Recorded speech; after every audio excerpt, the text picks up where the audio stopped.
to talk about Weapons, everyone. So who didn't see Weapons? I just saw it last night. I went to the theater last night, blown away. I saw it Friday night. So Jerry hasn't seen it. We'll keep it spoiler free. Especially, my rule of thumb is if it's in the theater still, spoiler free. Tim, you opened Pandora's box. But let's talk. So I do, if I may, I'm gonna put in the chat the scorecard that we use over at the Average. And if you are paying attention, listening out in YouTube land, or those of you sitting right here in the panel, if you can take a second throughout the episode, whenever you have a moment, fill out the scorecard, and at the end, I want to get our official average. But we're going to chat about Weapons. So we've all seen it. Well, all but Jerry. Yeah. I didn't see it either. I am planning to add it to, hopefully it'll be streaming by this time, but it's on my Halloween watch list. Spooky season watch list. Definitely. And we recorded with, we did a live stream with Aaron and Back to School, and Jonathan brought up, it is a perfect back to school horror movie. And I didn't even think about that until Jonathan said it. And I was like, yeah, it is. Those students vanishing is fantastic. So who wants to go ahead and give thoughts? What were your thoughts of Weapons? Ooh.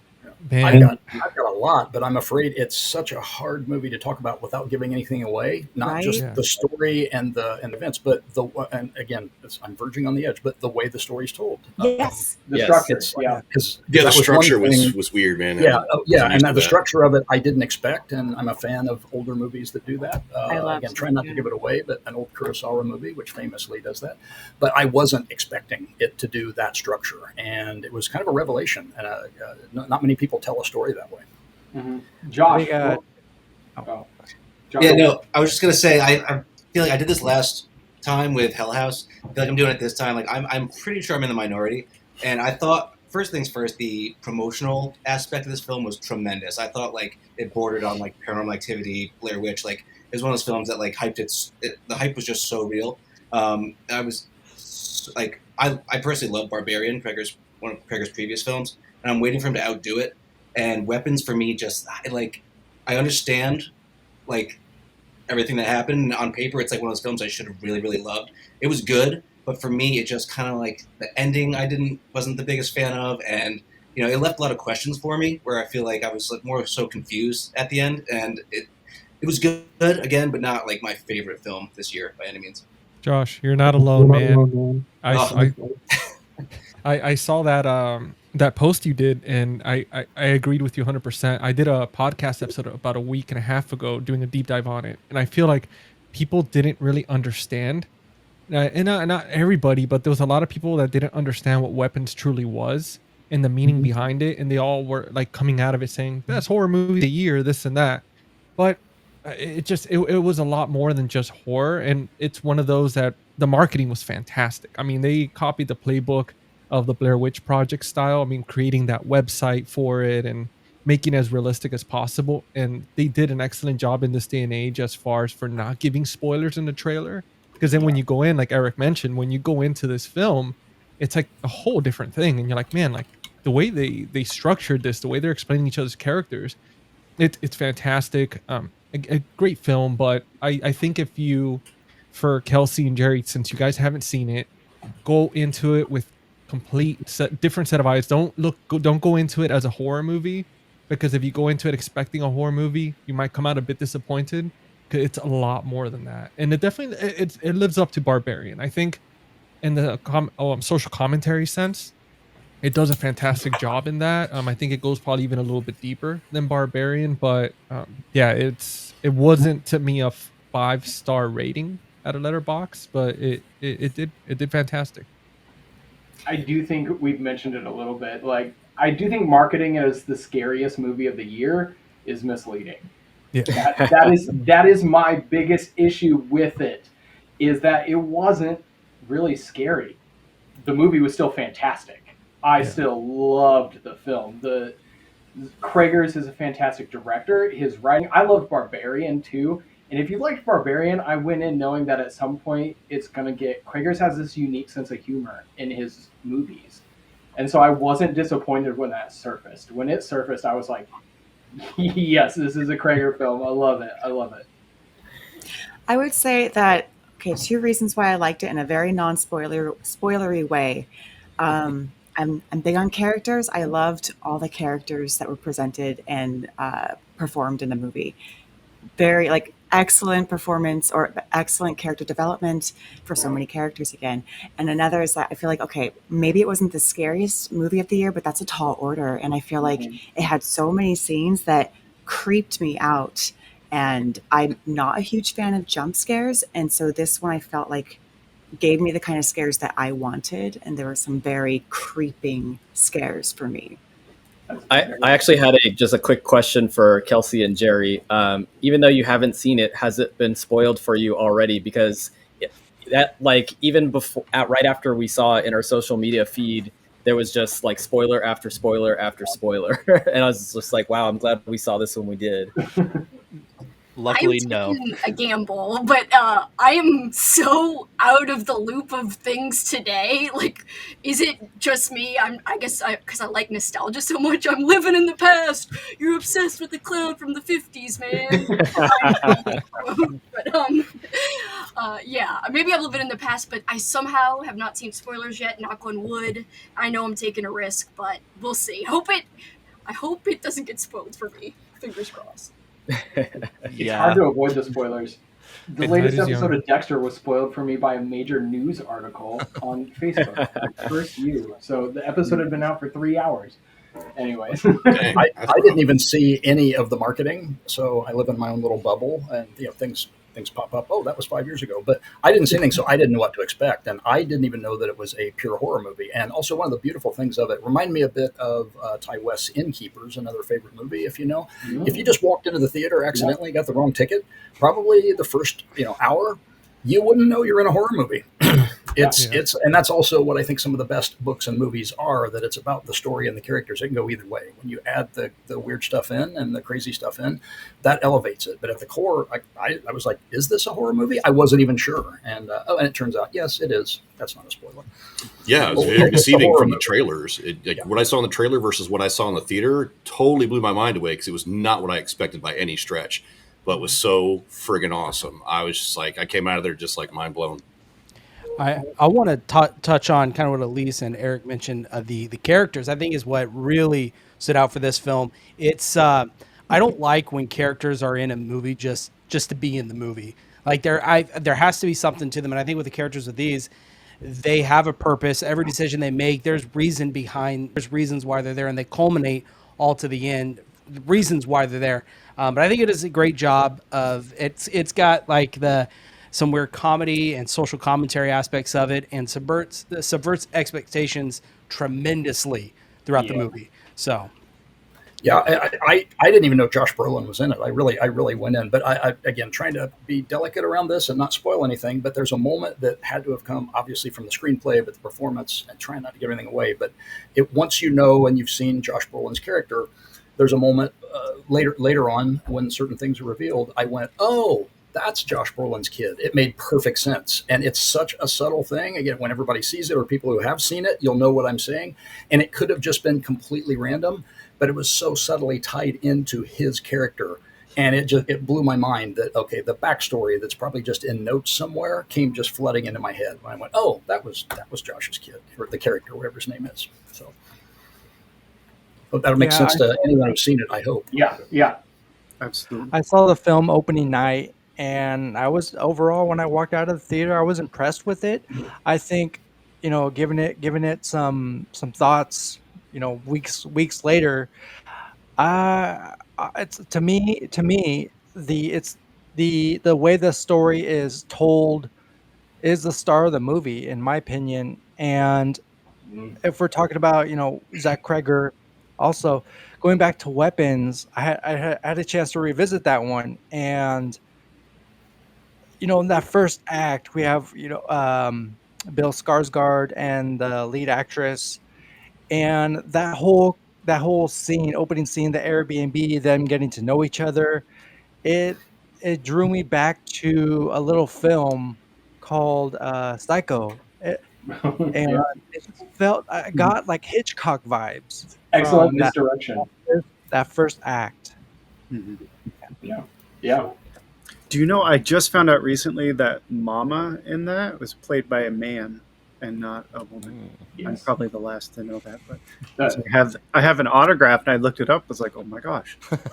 Alfred Hitchcock Psycho is my favorite movie of all time. So Yeah. we can't start talking about that because I'm going to take up the next 2 hours talking about Alfred Hitchcock Psycho. I wrote a paper on it. Like, I love that film. I have a quick question just for the panel, and it actually has to do with the ideas of hype and marketing. And I actually commented, I think it was on your post, Josh. I can't remember if it was your post, sorry if it was not. But just the idea of like hype for a movie, setting your expectation when you go into the theater, and also like marketing. So like if a movie is mismarketed and it doesn't meet your initial expectation, do you all maybe like give it some time, think about it, maybe watch it like 6 months or a year later, and then kind of decide like, is this a movie that I like, or is it not a movie that I like? Because I think about that a lot, especially with the Blair Witch Project, because that had just waves of people that hated it because they thought like, oh, this isn't real.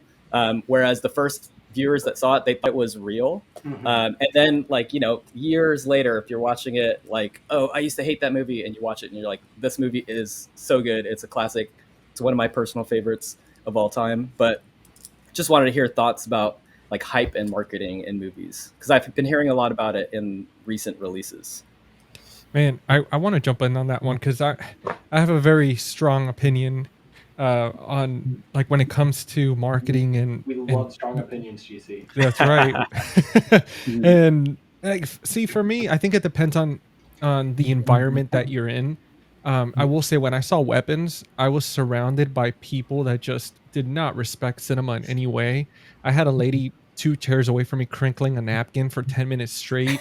Like, and it was just like the entire time. People This is like the one that I told you the lady in front of me was on her phone the entire movie. Oh yeah. I had one of those too. Dude, I had a lady in front of me with her phone on in the cup holder the entire time so I could see her screensaver. And it's just it was Don't so promote much violence, but so much was going on that the first few minutes of the film I couldn't focus. And I've noticed that I think that depending on the mental state, depending on your age and where you're at in life, it could really affect how you view these films because you're projecting how you're feeling on the inside out, right? But I think it's also plays into our societal aspects. And now with everything being online and being so exposed, people are afraid to be the odd one out. So a lot of people will jump on the hype and say, "Oh, this movie's amazing," because they're afraid to share their honest opinion, and then people are going to turn on them, boo them, and nobody wants to be that guy that gets pointed at and be like, "You suck. You don't know what you're talking about with movies, books, music." So it's important to be genuine, but a lot of people don't do that because now, like I noticed that with Weapons, for example. And again, I'm not taking away from it. Loved it. Thought it was fantastic. But to give it, like I did see a lot of people right off the bat that were like 5-star, best movie of the year. I don't care. And I respect the opinion. Everybody has their taste and everything. But to me, 5 stars like the ultimate, like an Emmy award winning. Like I cried, I bawled. Like it made me feel something. I'm gonna think about it for the next 2 months type of film. And I don't know. I think it's important that when you go into a film, like to go back to it, you should watch it at least 2 or 3 times to really have a full rating for it. Because in those 2 or 3 times, then you might be a little more clear-headed, different environment, different exposure to other people's opinions. I know for me, I gave it a certain rating, and I can't wait to watch it a second and third time because I know that I'm sure there's a lot that I missed with a movie like this. Because it had depths. That's the thing. This movie lacked quite a bit of horror, but it had so much depth that it's just people. I think I haven't had a conversation with anybody that caught a lot of the stuff that I noticed, like the subliminal messages within the movie. Well, But, then yeah. we need to talk because I caught stuff in that movie. I was a teacher for 3 years, so there were some stuff that happened in that movie that really stood out to me. But I mean, I think marketing, unfortunately, in the day we live in, has too much of an influence on what people think about films. Yeah. Far too much. And that's personally, I try to avoid it. Kind of like Eric saying he lives in his own little bubble and doesn't see that much about it. Like if I am excited about something coming up, I will maybe watch one trailer and then scroll past, skip anything else related to that until I can form my own opinion. Because I know that unfortunately I am someone that if I see enough hate, I'm like, yeah, that was awful. And I start to hate it too. And unfortunately that's the case. Like I saw Last Jedi 4 times in theaters trying to convince myself I liked it. And it didn't Wow, happen. that's dedication. Wow. Well, it's kind of an existential problem too in the business that people aren't going to theaters like they used to. And yes, there's many reasons: the price and the fact that you can see everything in a million different things. But hey, the theaters are church to me. I've been going since I was a kid, and I love nothing more than seeing a good film in a great theater. Mm-hmm. But you get in there, like I got the first time I saw Godzilla -1. I cried. I admit it. I'm not a tough guy. I cried the 3rd, 4th, and 20th time I saw it too. There's people laughing. And it's that experience too, that you're driving people away by that disrespectful experience. And this, like, I get it. People were laughing at the right moments. And I think there's something to be said for a marketing that gets you in there in the right mood so that people know what they're coming into. But then when the filmmaker can grab you and make those people shut up, you've made a great film and a great marketing campaign, which is hard to do. I wouldn't want to be a marketer. I'd be terrible at it. But how the hell do you get people into a theater these days? Yeah. Forever. I just want to add to that quickly. When I saw it, it had probably been out for like 2 weeks, and it was a packed theater still. It was nice to be sort of, a horror movie and be in an environment where it's a packed theater and everyone's into the film and wants to watch it. It was nice to experience that, because usually that's not the case. Yeah, if you're old enough to have seen The Others in a theater, the quietest movie ever. I was lucky enough to have a great experience with the crowd I saw it with. But a friend of mine, I can't go into the story because it's his story, but he had the worst movie theater experience ever trying to watch that super quiet movie. But yeah, and I gotta give kudos to the marketing people and trailer people. I know it's not exactly what we're talking about, but people who cut trailers, that is an art to take all of this footage. And sometimes, yes, they shoot scenes or create things that are in the movie that aren't in the movie, that put in the trailer to get you in the seats. But selling that in 30 seconds or whatever, how long the trailer is, a minute, it's an art. The people who do that there should be an Academy Award for that. There might be, for all I know. But, ooh, okay. The Golden Trailer Awards. There are, yes. Okay. There should be. Yeah.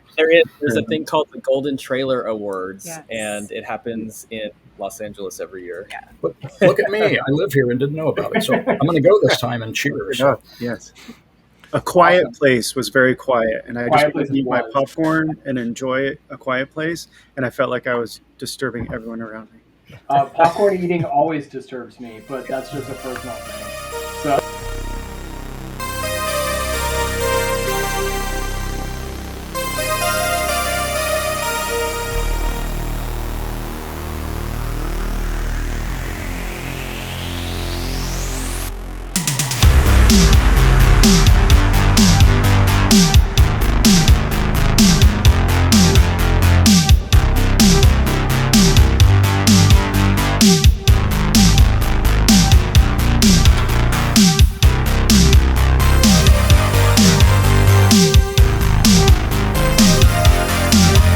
you